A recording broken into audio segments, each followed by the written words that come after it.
Hi everyone, जैसे कि इस सीरीज में हम चैप्टर विलियन के आंकिक प्रश्न कर रहे हैं, तो उसी क्रम में आज हम करेंगे क्वेश्चंस अगली कोलिगेटिव प्रॉपर्टी यानी प्रासरण दाब के, ऑस्मोटिक प्रेशर के। ठीक है, लेकिन इसके ऊपर इस पर आधारित आंकिक प्रश्न करने से पहले हम कुछ गत वर्ष में आए हुए क्वेश्चन वो भी करेंगे। देखिए, ये पेपर कोड होगा 347 FZ जो कि आया था 2024 में, उसके क्वेश्चन करेंगे। ठीक है, चलिए शुरू करते हैं, ध्यान दीजिएगा। देखिए, क्वेश्चन है आपका, देखिए उस पेपर में पहले ही क्वेश्चन था 1 का क्या, ये ऑब्जेक्ट टाइप क्वेश्चन था। शुरू करते हैं। 5 ग्राम NaOH 450 ml विलियन में घुला हुआ है, विलियन की मोलरता ज्ञात कीजिए। ये क्या हो गया है? इसमें 4 ऑप्शन दिए हुए हैं, हमें 4 ऑप्शन में हमें एक छांटना है, कौन सा होगा। लेकिन उससे पहले आपको क्या सवाल सोल्व करना पड़ेगा। देखिए, मोलरता का फॉर्मूला आपको पता होना चाहिए, क्या होता है?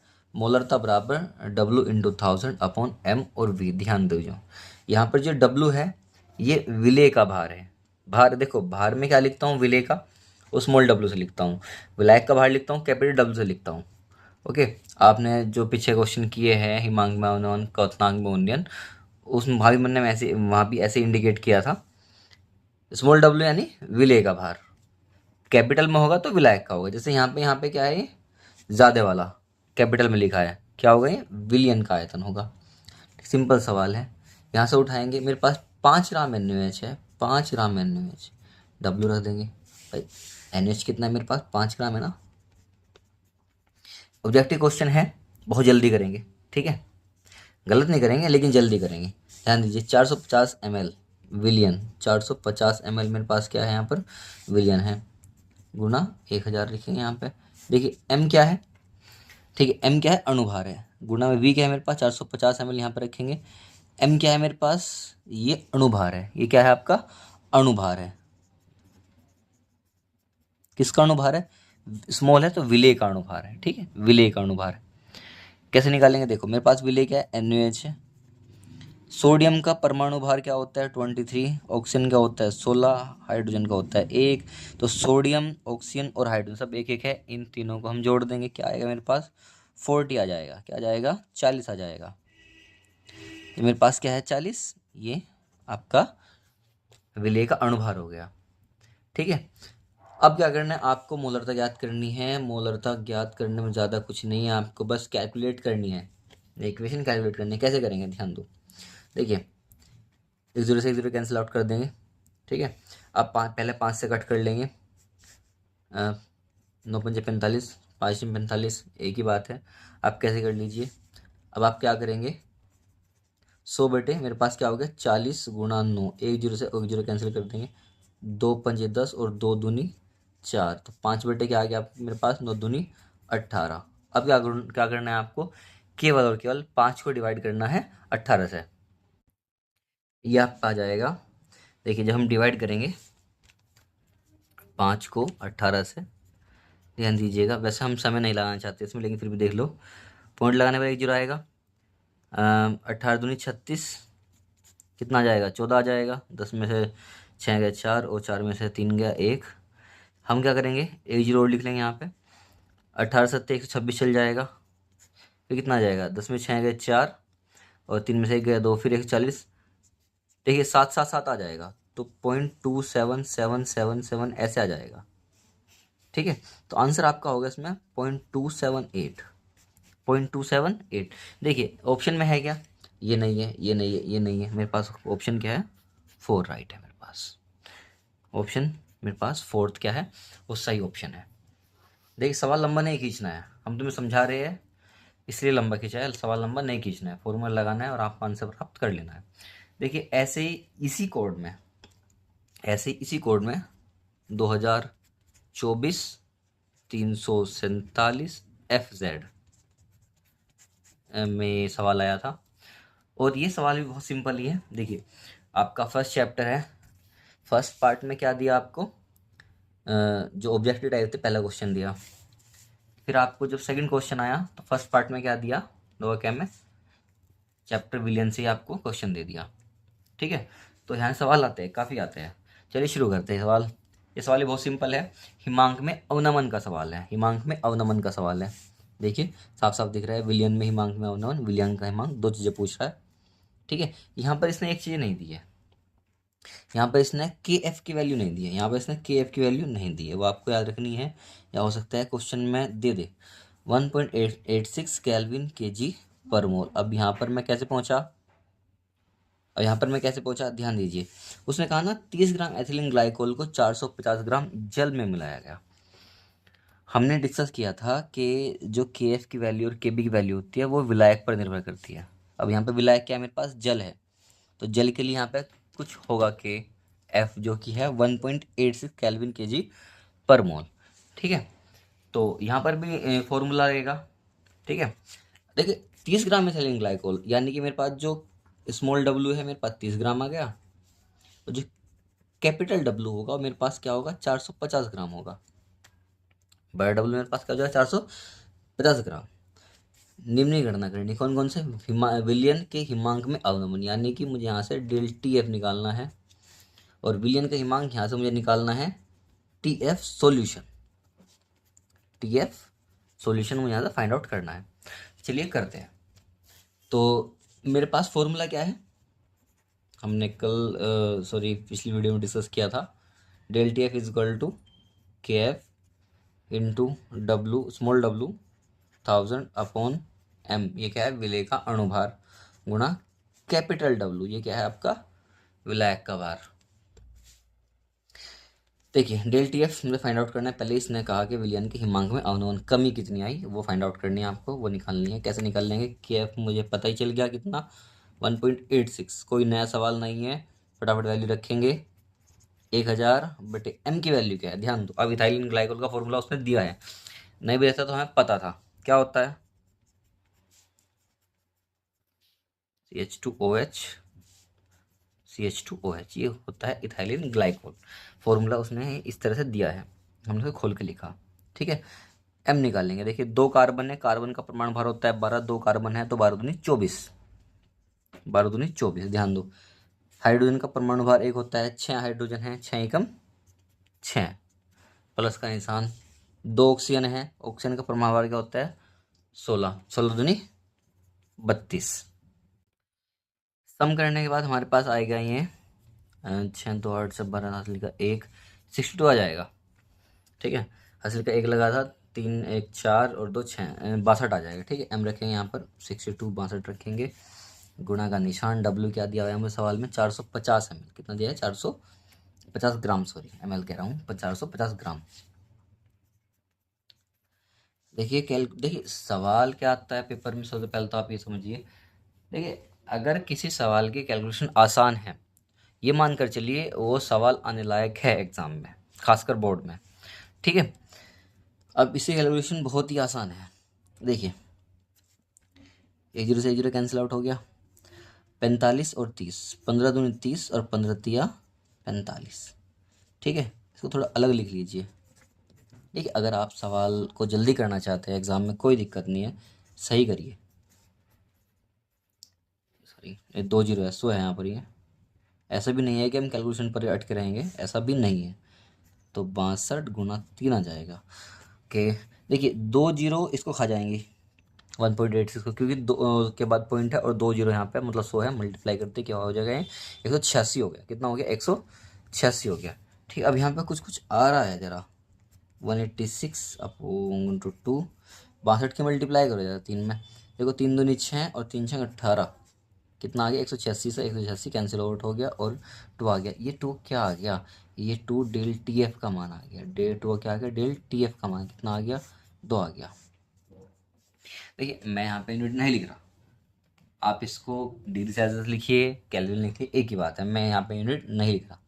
ठीक है, अभी क्या है मेरे पास, विलियन के हिमांक में अवनमन आया है, फर्स्ट पार्ट का आंसर आया है, विलियन के हिमांक में अवनमन आया, फर्स्ट पार्ट का आंसर आया। अभी मेरे पास विलियन का हिमांक नहीं आया, हिमांक में अवनमन 2 आया है, हिमांक में अवनमन 2 आया, विलियन के हिमांक में अवनमन नहीं आया है। ठीक है, समझने वाली बात है, हिमांक में अवनमन आया है, विलियन का हिमांक नहीं आया। हम विलियन का हिमांक निकालेंगे, विलियन का हिमांक निकालेंगे हम यहाँ पर कैसे निकालेंगे ध्यान दो, बहुत सिंपल है। देखो ये होता है आपका जो डेल टी एफ है ना, वो बताया था, वो होता है T F solvent minus T F solution. मैं बोल रहा हूँ एक मिनट। देखिए सोलवेंट का हिमांक, सॉल्यूशन का हिमांक, विलायक का हिमांक, विलयन का हिमांक। विलायक जैसे जल, विलियन जैसे जल में नमक डाल दिया हो, या इथाइलिन ग्लाइकोल जैसे इस क्वेश्चन में है डाल दिया हो। डेल टी एफ का मान क्या है, 2 आया मेरे पास। टी एफ सोलवेंट यानी शुद्ध विलायक, जो विलायक है उसका हिमांक क्या होगा, मेरे पास जल है, ध्यान दीजिएगा। बस यहाँ पे क्या है, जल है, 450 ग्राम जल। तो यहाँ पर अब क्या करेंगे, आप हिमांक लिखेंगे जल का। ध्यान दो, या तो 273 कैल्विन लिखेंगे या 0 डिग्री सेल्सियस लिखेंगे, दोनों एक ही बात है। ध्यान दो, या तो लिखेंगे 0 डिग्री सेल्सियस या फिर लिखेंगे 273.15 कैल्विन, दोनों एक ही बात है। ठीक है, आपकी मर्जी जो लिख लीजिए, इसलिए मैंने यहाँ पे यूनिट नहीं लिखी थी। अगर यहाँ पे आप 0 लिखते हो तो आपका आंसर आ जाएगा डिग्री सेल्सियस में, ये लिखते हो आपका आंसर किस में आ जाएगा, कैल्विन में। ठीक है, तो मैं यहाँ पे 0 डिग्री सेल्सियस लिखूंगा, टी एफ सोलवेंट। ठीक है, माइनस ये क्या आ जाएगा, टी एफ सोल्यूशन। ध्यान दीजिए, अगर मैं इसको माइनस का है इधर ले जाऊं तो टी एफ सोल्यूशन माइनस का इधर आ गया, जीरो जुगा तो रहा, जीरो जुगा तो रहा। अब इधर प्लस का इसको इधर ले जाऊंगा तो किस में हो जाएगा, 0 - 2। आंसर किस में आएगा मेरा, माइनस का 2 डिग्री सेल्सियस, माइनस का 2 डिग्री सेल्सियस। ध्यान दीजिए, अगर आप कैल्विन में करते तो क्या आता आपका 271.15 कैल्विन। ये क्या आता है आपका 271.5। मैं करके दिखा रहा हूँ, ठीक है, ऐसे नहीं, मैं करके दिखा रहा हूँ इसको। इस बार हमने डिग्री सेल्सियस में किया, इधर हम कैल्विन में करने की कोशिश करेंगे इसको, सेम आंसर होगा। सेकंड पार्ट का आंसर है, फटाफट फटाफट करेंगे। ध्यान दो, कमी कितनी की आई थी, 2 की आई थी ना। टी एफ सोलवेंट मेरे पास क्या है, 273.15 कैल्विन, हिमांक किसका, जल का, शुद्ध जल का। ठीक है, टी एफ सॉल्यूशन निकालना है मुझको। मैं कैसे करूँगा, टी एफ सॉल्यूशन माइनस का इधर क्या हो जाएगा, प्लस का हो जाएगा ऑटोमेटिकली। आंसर मुझे ये निकालना है। देखिए किन बच्चों को सॉल्यूशन लिखने में दिक्कत हो सकती है तो विलियन लिख सकता है, वो कोई समस्या नहीं है। तो 273.15 -2 लिख देंगे, क्या आ जाएगा 271.15 आ जाएगा। ठीक है, ये कैल्विन में आएगा आंसर। सेकंड पार्ट का आंसर आ गया, बहुत सिंपल सवाल था, कुछ नहीं करना इसमें। ठीक है, फॉर्मूला अप्लाई करना और थोड़ा सा यहाँ पर लॉजिक लगाना, कुछ नहीं करना। हम रिपीट कर दे रहे एक बार सवाल को, ध्यान दो। मेरे पास यहाँ पर क्या था, एक सवाल था जो कि 2024 में 347 में कोड है जिसका। देखिए हम ऐसे यहाँ पर पुराने सवाल कराएंगे और इस तरह के सवाल आते हैं। 30 ग्राम इथाइलिन ग्लाइकोल को 450 ग्राम जल में मिलाया गया है, निम्नलिखित की गणना कीजिए। विलयन के हिमांक में होना, विलयन का हिमांक। मेरे पास फॉर्मूला था, क्या फॉर्मूला है मेरे पास, del T F equal to K F W गुना 1000/m W। छोटे बड़े के हिसाब से आप समझ लेंगे, यहाँ पर छोटे बड़े के हिसाब से समझ लेंगे कौन सा विलय का है, कौन सा विलायक का है, कौन सा विलियन का है। ठीक है, देखिए स्मॉल आप विलय का रखिए। ठीक है, मैंने वैल्यू पुट की, के एफ का मान क्या था 1.86, डब्ल्यू का मान क्या था 30 ग्राम, क्वेश्चन में दिया है 1000, यहाँ पे जुगा तो रखा क्योंकि यहाँ पे ग्राम लिखा हुआ है। एम निकाला, कहाँ से निकला, यहाँ से निकला इथाइलिन ग्लाइकोल से। ये इथाइलिन ग्लाइकोल का फॉर्मूला दिया हुआ है सवाल में ही। परमाणु भार, देखो आप 12th क्लास में हो, आपको पता होना चाहिए परमाणु भार, कार्बन का, हाइड्रोजन का, ऑक्सीजन का, सबको ऐड कर दिया। ठीक है, 62 यहाँ से आ गया। बहुत केस में ऐसा भी होता है वो देगा, ठीक है, वो अणुभार देगा। 450 था, कैलकुलेशन करी, 1 0 से 1 0 कैंसिल आउट करी, 45 हो गया, 15 × 45, 15 दूनी 30, 1.86 रखा, 2 रखा, 100 रखा, 2 के बाद पॉइंट था, 100 उड़ा दिया इससे हमने। ठीक है, 62 × 3 186 आ गया, 186 से 186 कैंसिल हो गया, 2 बच गया, मेरे पास आंसर मिल गया मुझे डेल टी एफ। ठीक है, डेल टी एफ आंसर मिल गया मुझे। अभी मैंने यहाँ पे यूनिट नहीं लिखी, ठीक है, कैल्विन डिग्री सेल्सियस क्यों नहीं लिखी, वो यहाँ पे आपको पता है। मैंने यहाँ पे आपको दोनों आंसर निकाल के दिखाया, डिग्री सेल्सियस में भी और कैल्विन में, दोनों ठीक है। ओके, देखिए ये क्वेश्चन हो गया, ऊपर आंसर आ गया हमारा। जो इन सीरीज का जो वीडियो आ रही है, इनका एजेंडा है आपको न्यूमेरिकल कराना। ठीक है, हम इनमें केवल न्यूमेरिकल पर ध्यान देंगे, न्यूमेरिकल के साथ साथ हम जो बीच में चीज़ें आती हैं उनको भी बता देते हैं। तो आज हमारे पास जो एजेंडा था हमारा इस वीडियो का वो था प्रासरण दाब। मुझे जो क्वेश्चन कराने थे वो प्रासरण दाब के ऊपर कराने थे, जैसे कि हमने शुरू में बात करी ऑस्मोटिक प्रेशर।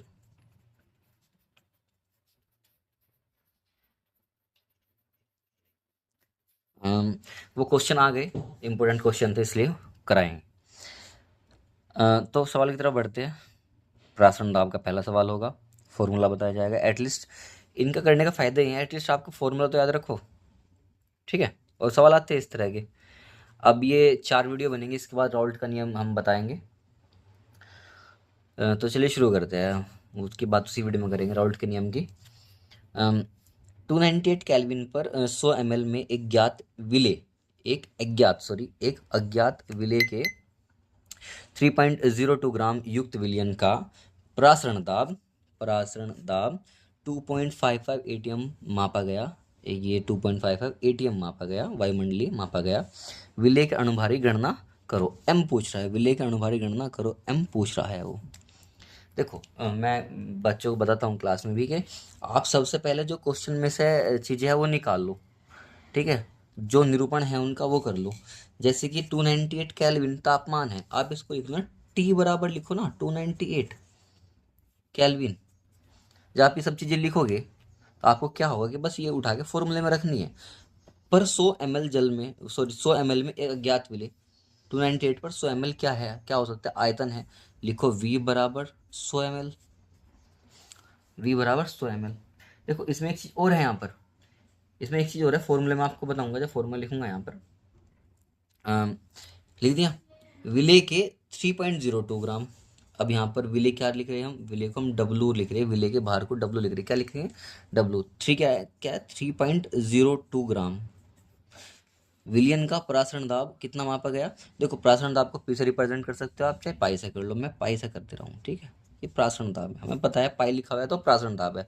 प्रासरण दाब लिखने की जरूरत नहीं है, पाई लिखो आप, ये प्रासरण दाब है। सवाल में कितना है, 2.55 एटीएम। अब देखो यहाँ पर तापमान केल्विन में होना चाहिए। इस जो प्रासरण दाब का सवाल है खासकर तापमान केल्विन में हो, आयतन ml में हो, डब्लू ग्राम में हो और पाई एटीएम में हो। इसका कारण ये है आर, मैं अभी आर यहाँ पे इंट्रोड्यूस कराऊंगा आपको। ये विलियन स्थिरांक है, इंट्रोड्यूस कराऊंगा, विलियन स्थिरांक है। ये कांस्टेंट है, यहाँ पे कुछ यूनिट आती है उनकी वजह से यहाँ पे तापमान केल्विन में और आयतन ml में और ये ग्राम में और ये एटीएम में रखना पड़ता है, मजबूरी है हमारी। ठीक है, असल में वो होता है आर बराबर 0.0821, इसका मात्रक है litre ATM kelvin inverse mole inverse. 0.0821 litre ATM, litre ATM kelvin inverse mole inverse. ठीक है, अब यहाँ पे मेरे पास लीटर में आ गया तो मैं इसको लीटर में चेंज करूँगा। आयतन है मेरे पास, किस में चेंज होगा, लीटर में चेंज होगा। ठीक है, जो वी मेरे पास 100 ml है वो भी लीटर में चेंज होगा। कैसे चेंज होगा, इसको हम 1000 से डिवाइड कर देंगे, कितना आ गया, इतना लीटर आ गया। कितना आएगा, 0.1 लीटर आ जाएगा। कितना आ जाएगा, 0.1 लीटर आ जाएगा। ठीक है, मुझे इसको लीटर में रखना है, इस पर डिपेंड करेंगे। मैं वही बता रहा था आपको, मैंने यहाँ पहले ml में कह दिया कि वी ml में आएगा, ऐसा नहीं है, वो वी लीटर में आएगा। ठीक है, इस कॉन्स्टेंट की वजह से। ओके, मेरे पास ये सब चीज़ें आ गई। एम मुझसे पूछ रहा है, मेरे पास फॉर्मूला है अब जब प्रासरण दाब ज्ञात करने का। मेरे पास फॉर्मूला है पाई वी बराबर एन आर टी। एन क्या है मेरे पास, मोल है। एन क्या है मेरे पास, मोल है। ठीक है, पाई प्रासरण दाब है, वी आयतन लीटर में, आर कांस्टेंट आपको बताया और टी तापमान केल्विन में। केल्विन में क्यों लिखा, क्योंकि यहाँ पे केल्विन आ रहा है। ठीक है, ध्यान दीजिएगा। एन क्या है मेरे पास, मोल है। एन बराबर क्या होता है, डब्ल्यू अपॉन एम। एन बराबर क्या होता है, डब्ल्यू अपॉन एम। देखिए आपको सवाल प्रासरण दाब का पहला इसलिए कराया जा रहा है ताकि आपके फॉर्मूला याद हो। ठीक है, फॉर्मूला और इम्प्रोवाइज करेंगे थोड़ा सा। Pi V is equal to W upon M R T. ठीक है, अब लग रहा है कि इसमें हम वैल्यू रख सकते हैं। ठीक है, अब लग रहा है कि मान रख सकते हैं इसमें हम। ठीक है, ध्यान दीजिएगा। पाई मेरे पास है, कितना है, 2.55 है। वी कितना है, 0.1 है। डब्ल्यू कितना है, 3.02 ग्राम है।